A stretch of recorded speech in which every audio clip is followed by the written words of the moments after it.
Ration తీసుకునేందుకు ఎటువంటి ఇబ్బంది లేకుండా కూటమి ప్రభుత్వం తగిన చర్యలు తీసుకుంటుందని సెంట్రల్ ఎమ్మెల్యే బొండా ఉమా అన్నారు. 1వ తేదీ నుండి 15వ తేదీ వరకు రేషన్ దుకాణాలు పనిచేస్తాయని అన్నారు. 65 ఏళ్ల పైబడిన వారికి, దివ్యాంగులకు వారి ఇంటికే రేషన్ పంపిణీ చేసే విధంగా ఏర్పాట్లు చేస్తున్నట్లుగా తెలిపారు. సెంట్రల్ నియోజకవర్గంలోని 63 మరియు 61వ డివిజన్లో కొత్తగా ఏర్పాటు చేసిన రేషన్ షాపులను ఆదివారం ప్రభుత్వం విప్ మరియు ఎమ్మెల్యే బొండా ఉమామహేశ్వర ప్రారంభించారు. లబ్ధిదారులకు నిత్యావసర సరుకుల పంపిణీ చేశారు. ఈ సందర్భంగా ఎమ్మెల్యే బొండా ఉమా మాట్లాడుతూ గత వైసీపీ పాలనలో ప్రజలు ఎన్నో ఇబ్బందులు ఎదుర్కొన్నారని పేర్కొన్నారు. వృద్ధులు, దివ్యాంగులు, అత్యవసర పనులు ఉన్నవారిని ఎండలో నిలబెట్టి రేషన్ ఇచ్చిన పరిస్థితులు చోటు చేసుకున్నాయని విమర్శించారు. ప్రజల సమస్యలు గుర్తించిన కూటమి ప్రభుత్వం ఇకపై రేషన్ పంపిణీ వ్యవస్థను మరింత సౌకర్యవంతంగా నిర్వహించేందుకు చర్యలు తీసుకుంటుందని తెలిపారు. ప్రతి నెల 1వ తేదీ నుంచి 15వ తేదీ వరకు రేషన్ షాపులు పనిచేస్తాయని వెల్లడించారు. 65 ఏళ్ల పైబడిన వారికి, దివ్యాంగులకు వారి ఇంటికే రేషన్ పంపిణీ చేసే విధంగా ఏర్పాట్లు చేస్తున్నట్లుగా తెలిపారు. అలాగే రేషన్ వద్దనుకునే లబ్ధిదారులకు నగదు చెల్లించేందుకు ప్రభుత్వం నిర్ణయం తీసుకున్నట్లుగా వెల్లడించారు. ఈ కార్యక్రమంలో పార్టీ నాయకులు, డివిజన్ అధ్యక్షులు, అధికారులు, కూటమి నేతలు పాల్గొన్నారు. ఈ ప్రభుత్వం వచ్చినాక గౌరవ ముఖ్యమంత్రి చంద్రబాబు నాయుడు గారి ఆదేశాల మేరకు ఇవాళ రేషన్ డిపోల్లో ప్రజలకి సౌకర్యార్థం మరి ప్రతి నెల 1వ తారీఖు నుంచి 15వ తారీఖు వరకు రేషన్ స్టోర్స్లోనే ప్రజలకి వాళ్ళకు అనువుగా ఉన్నటువంటి సమయంలో రేషన్ తీసుకున్న దానికి ఇవాళ డిపో వ్యవస్థని మళ్ళా పునరుద్ధరించడం జరిగింది. గత ప్రభుత్వం కమిషన్ల కోసం, అలాగే డిపోల కోసం వెహికల్లో కమిషన్లు తీసుకొని మరి ఇష్టారీతిన వాళ్ళు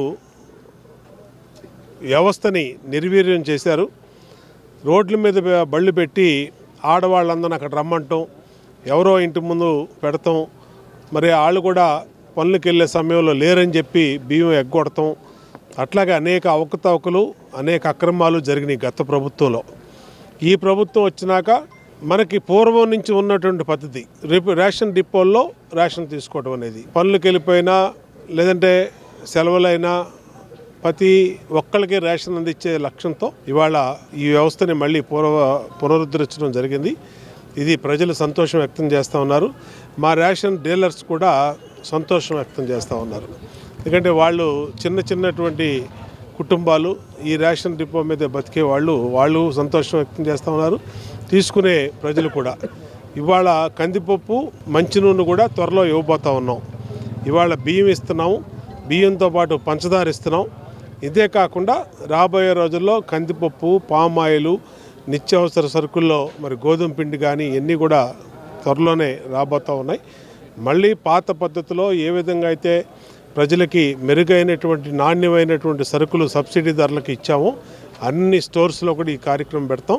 ఇవాళ జూన్ 1వ తారీఖు నాడు పెద్ద ఎత్తున రాష్ట్రం మొత్తం కూడా ఈ కార్యక్రమం చేయటం సంతోషంగా ఉంది. సెంట్రల్ నియోజకవర్గంలో 61వ డివిజన్లో డివిజన్ పార్టీ అధ్యక్షుడు సూరి కానీ, ప్రధాన కార్యదర్శి అమ్మారావు, ఇన్ఛార్జి పెప్సీ, అలాగే మా కార్పొరేటర్ అభ్యర్థినిగా పోటీ చేసిన మా సోదరి దాసరి ఉదయశ్రీ, అలాగే మా మాజీ డివిజన్ పార్టీ అధ్యక్షుడు, అలాగే నగర నాయకుడు, బీసీసీఎల్ నాయకుడు, అలాగే దాసరి కనకారావు, దుర్గాప్రసాద్, వీళ్ళందరూ ఆధ్వర్యంలో ఇవాళ ఈ కార్యక్రమం చేయటం సంతోషంగా ఉంది.